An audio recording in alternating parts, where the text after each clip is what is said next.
والصلاة والسلام على سيد الأنبياء والمرسلين وعلى آله وأصحابه أجمعين، أما بعد. أعوذ بالله من الشيطان الرجيم. بسم الله الرحمن الرحيم.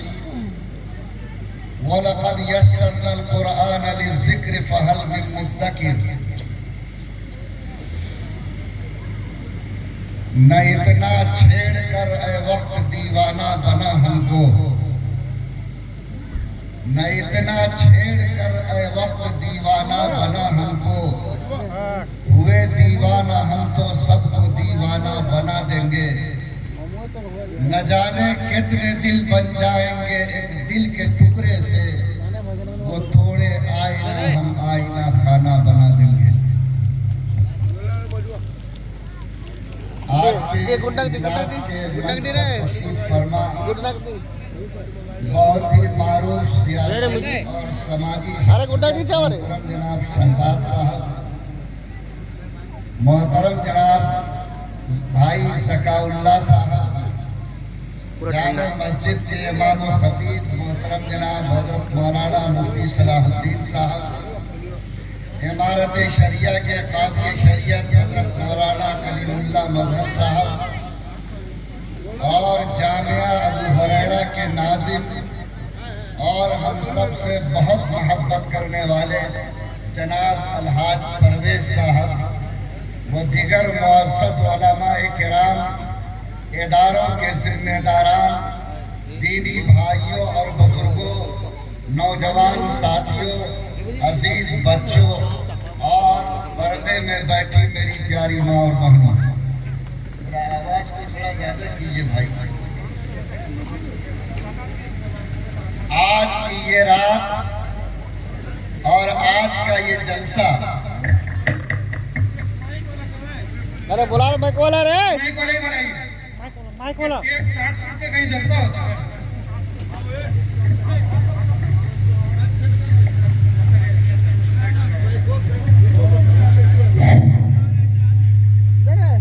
آج کا یہ جلسہ، اس میں ہم لوگ اتنی بڑی تعداد میں جمع ہیں. آج کے اس جلسے کو 3 بڑی نسبتیں حاصل ہیں. ایک بڑی نسبت تو یہ حاصل ہے کہ آج جمعہ کی رات ہے. دوسری بڑی نسبت اس جلسے کو یہ حاصل ہے کہ آج قرآن کے نام پر اس وقت رات میں ہم سب لوگ اکٹھا بیٹھے ہیں. اور تیسری نسبت جو آج کے اس جلسے کو حاصل ہے کہ یہ 15ویں شعبان کی جو رات ہے، جس کے بارے میں کئی حدیثوں میں یہ ذکر آیا کہ آج کی رات اللہ اپنے بندوں کی دعائیں قبول کرتا ہے. اور ایک روایت کے مطابق قبیلہ بنو کلب کی بکریوں کے بدن پر جتنے بال ہیں، اللہ اس سے زیادہ اپنے گنہگار بندوں کو معاف کرتا ہے. ہم سب بھی آج کی اس رات میں بیٹھے اللہ کا ذکر اور اس کے حبیب کا تذکرہ سن رہے ہیں. میرے کان اور دل خدا اور رسول کی محبتوں سے بھرے ہوئے ہیں. رات کے اس پہر میں آپ جگ کر اور اپنے آنکھوں کو بیدار رکھ کر دین سے محبت کا ثبوت دے رہے ہیں. میں یہ چاہتا ہوں کہ تھوڑی دیر کے لیے ہم اپنی نگاہ کو نیچی کر کے آج کے اس مبارک رات کی قدردانی میں اگر اپنے گناہوں کا حساب کر سکیں تو تھوڑا جھک کر کرنا چاہیے، اور اپنے دامن پر نظر ڈال کر اس احساس کو جگانا چاہیے کہ ہم نے زندگی کی جو سانسیں زمین پر لی ہیں اور جو وقت اب تک ہمارا گزرا ہے، اس گزرتے ہوئے وقت کے دوران ہمارے دامن پر گناہ کی کتنے دھبے جمع ہوئے ہیں. اگر تھوڑی دیر کے لیے نظر جھکا کر ہم اپنے ان سیاہ اور دھبوں پر نظر ڈال لیں اور احساس کے ساتھ کہ رب کریم شمار بندوں کو معاف کرتا ہے۔ ہم گنہگار بھی اپنی توبہ کے ساتھ حاضر ہیں۔ اللہ آج کی اس رات میں ہم سب کو معاف کر دے۔ اگر اس احساس کے ساتھ ہم لوگ اپنے رب کی طرف متوجہ ہوں گے تو میرا یقین ہے کہ انشاءاللہ خدا جہاں اور بندوں کو معافی کا پروانہ دے گا، اللہ ہم جیسے گنہگاروں کے گناہ کو بھی ضرور معاف فرمائے گا۔ لیکن شرط یہ ہے کہ احساس ندامت ہو، شرط یہ ہے کہ توبہ کا استحضار ہو، شرط یہ ہے کہ دل رب کی طرف متوجہ ہو۔ معلوم نہیں آئندہ سال ایسی مبارک نسبتوں والی رات کس کو نصیب ہو، کس کو نصیب نہ ہو۔ جس کو یہ رات نصیب ہے اور ایسی تین بڑی نسبتوں والی مبارک رات میں وہ بیٹھے ہیں، میں ان سے گزارش کرتا ہوں، اپنے جوانوں سے بھی، اپنے بھائیوں سے بھی، اپنے بہنوں سے بھی، کہ اللہ کے واسطے ذرا خدا کی طرف اپنا رخ کر لیجیے اور اس مالک کے سامنے اس احساس کے ساتھ اپنے دل سے یہ صدا بلند کیجیے کہ اللہ سنا ہے تیرے نبی نے فرمایا کہ آج تو بہتوں کو معاف کرتا، ہم گنہگار بھی حاضر ہیں، اللہ آج کی اس کرم اور بخشش والی رات میں بھی ہمارے گناہوں کو بھی معاف کر دے۔ مجھے یقین ہے کہ اللہ تعالیٰ ضرور ہمارے گناہوں پر معافی کی نظر ڈالے گا اور اللہ کی طرف سے یقیناً سچی توبہ پر مغفرت کا پروانہ ملا کرتا ہے۔ فرمایا جناب محمد الرسول اللہ صلی اللہ علیہ وسلم نے کہ کوئی بندہ اگر اپنے گناہوں پر نادم ہوگا، اللہ کے خوف سے آنسو کا ایک قطرہ آنسو سے ٹپکا لیتا ہے تو زمین پر گرنے سے پہلے اللہ اس کے گناہ کو معاف کر دیتا ہے۔ اللہ یہ احساس ندامت ہم سب کو نصیب فرمائے اور آج کی رات خدا کی طرف متوجہ ہو کر جب تک موقع ملے آنکھوں کو بیدار رکھ کر اللہ تعالیٰ سے اپنے لیے، جو ہمارے گھر سے لوگ چلے گئے ان کے لیے، پوری امت کے لیے اللہ تعالیٰ ہم سب کو معافی کی بھیک مانگنے کی توفیق عطا فرمائے۔ یہ ہم کو اسی طرح ہاتھ میں پکڑ کے تقریر کرنا ہے۔ یہ سمجھ لیا آپ کو بولے ارے وقتی طور پر ہم نے پکڑا تھا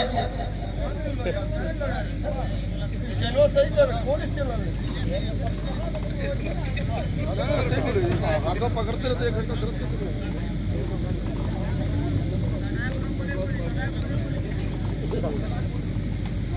فل ٹائٹ کر، فل ٹائٹ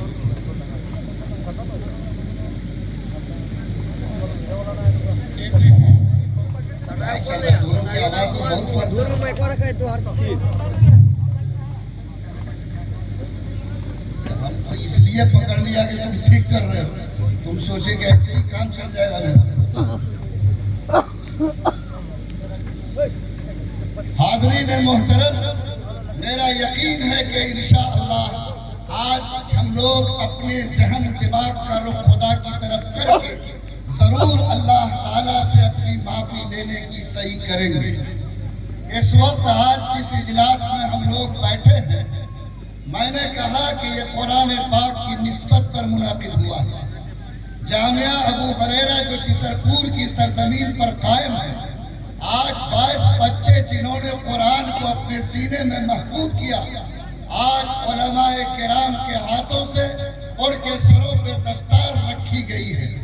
جامعہ ہریرہ کا یہ کارنامہ قابل فخر بھی ہے اور قابل شکر بھی ہے۔ میں اس کی نسبت پر جامعہ کے ناظم، اس کے اساتذہ اور چترپور کے ایک ایک بندہ مومن کو دل سے مبارکباد دیتا ہوں کہ آپ نے اس ادارے کو یہاں قائم کر کے قرآن کی حفاظت کا اور امت کے نونہالوں کو قرآن سے جوڑ کر زندگی گزارنے کا اتنا بڑا انتظام کیا۔ اللہ اس ادارے کے وجود کو اور زیادہ مستحکم کرے، اللہ اس کے فیض کو اور عام کرے، اور جن حفاظ کرام کے سر پر پگڑیاں باندھی گئی ہیں، اللہ ان تمام حفاظ باعمل بن کر جینے کی توفیق عطا فرمائے۔ حاضرین کرام، یہ جو قرآن اللہ کی کتاب ہے، یہ اللہ کی کتاب اتنی ہی بڑی ہے جتنا اللہ کی ذات بڑی ہے، اور جب تک ایک مومن کے دل میں جتنا اللہ کا رتبہ ہے، اللہ کی کتاب کا رتبہ بھی اتنا ہی نہیں ہوگا، تو یاد رکھو اس شخص کا ایمان کامل نہیں ہوگا۔ ہماری ذمہ داری ہے کہ جتنی ہم اللہ کی ذات سے محبت کرتے ہیں اتنی ہی محبت اللہ کی کتاب سے ہونی چاہیے۔ فرمایا جناب محمد رسول اللہ صلی اللہ علیہ وسلم نے کہ اللہ اسی کتاب کی برکت سے قوموں کو بلندی عطا کرتا ہے، اور جب کوئی قوم اس کتاب کے رتبے کو گھٹانے لگتی ہے تو پھر اللہ تعالیٰ اسے بھی زمین پر پٹک دیا کرتا۔ علامہ اقبال رحمت اللہ علیہ نے کہا تھا کہ وہ زمانے میں مؤسس سے مسلمان ہو کر، وہ زمانے میں مؤسس سے مسلمان ہو کر تم خار ہوئے تاریخ قرآن ہو کر۔ یہ قرآن پاک اللہ کی وہ امانت ہے، یہ زندگی کی وہ گائیڈ بک ہے جو ایک ایک مرد مومن کو زندگی کی راہ میں چلنے کے لیے ایک مکمل نسخے کے طور پر اللہ نے عطا کیا ہے۔ آج آپ کی ذمہ داری ہے کہ اس کتاب کے حق کو پہچانیے، اور جو حق آپ کے ذمہ لازم ہے، ہر مسلمان اگر قرآن سے محبت کرتا تو اس کتاب کے حق کو ادا کرنے کا فیصلہ مضبوطی سے کرے۔ یاد رکھیے قرآن پاک کے ہمارے اوپر 3 حق ہیں، اور اگر ہم مومن ہیں، اللہ اور رسول سے محبت کرتے ہیں تو ہماری ذمہ داری ہے کہ ان تینوں حقوق کو ادا کریں۔ قرآن پاک میں فرمایا گیا کہ وقال الرسول یا رب ان قومی اتخذوا هذا القرآن مہجورا۔ اللہ قیامت کے دن جناب محمد الرسول اللہ صلی اللہ علیہ وسلم کی زبان سے یہ شکایت کروائیں گے کہ رسول کھڑے ہوں گے اور کہیں گے اے اللہ، یہی وہ لوگ ہیں جنہوں نے اس قرآن سے رشتہ توڑ لیا تھا، قرآن سے منہ موڑ لیا تھا، عمل سے نسبت کو ختم کر لیا تھا۔ اندازہ کرو اللہ حاکم ہوگا، رسول کی طرف سے مقدمہ دائر ہوگا، اور جن کے اوپر مقدمہ دائر ہوگا وہ لوگ ہوں گے جنہوں نے دنیا میں قرآن کا حق ادا نہیں کیا ہوگا۔ آج اگر ہم چاہتے ہیں کہ قیامت کے دن اللہ کی عدالت میں رسول کی زبان سے ہمارے اوپر مقدمہ دائر نہ ہو اور یہ نبی شکایت نہ کرے کہ اے اللہ، یہی وہ لوگ ہیں جس نے قرآن سے رشتے کو توڑ لیا تھا، تو آؤ آج کے اس مبارک رات میں عہد کریں کہ اے اللہ، ہم قرآن کے حق کو ادا کرنے والے ایک مضبوط اور ایسے مسلمان بنیں گے جن کی زندگی میں ہمیشہ قرآن کے حق کا لحاظ رہے گا۔ قرآن پاک کا پہلا حق یہ ہے کہ ہر وہ مسلمان جو لا الہ الا اللہ کا پڑھنے والا اور اس کے گھر میں اللہ نے جو اولاد دی ہے، اس کی ذمہ داری ہے کہ سب سے پہلے وہ اپنی آنکھوں سے اللہ کی اس کتاب کو پڑھنے والا مسلمان بنے۔ آپ چاہے کسی خاندان کے ہو، آپ چاہے کتنی بڑی کرسی پر ہو، اگر آپ قرآن کو اللہ کی کتاب مانتے ہو تو آپ کی ذمہ داری ہے کہ آپ سب سے پہلے اس بات کو یقینی بنائیں کہ آپ کی اولاد، خود آپ اور آپ کے گھر کا ایک ایک فرد اللہ کی اس کتاب کو پڑھنے والا اور قرآن کے اس کتاب کو صحیح صحیح تلاوت کرنے والا جب تک بندہ نہ بن جائے اس وقت تک کسی مسلمان کو نہ سکون کی نیند آ سکتی ہے نہ اس کو چین کی موت آنی چاہیے۔ اگر آپ نے یہ فیصلہ کیا، یہ قرآن کے حق کی پہلی منزل ہے۔ میرے بھائیوں، پہلے لوگوں میں یہ احساس تھا کہ مکتب میں بٹھا کر، مدرسے میں بٹھا کر بچوں کو قرآن سکھایا جائے، پھر اس کو اسکول کے گود میں بھیجا جائے۔ لیکن اس وقت ذرا پیسے کی گرمی آ گئی، تھوڑا سا اسٹینڈرڈ بڑھ گیا، اللہ تعالیٰ نے حالات کو کروٹ دے دی۔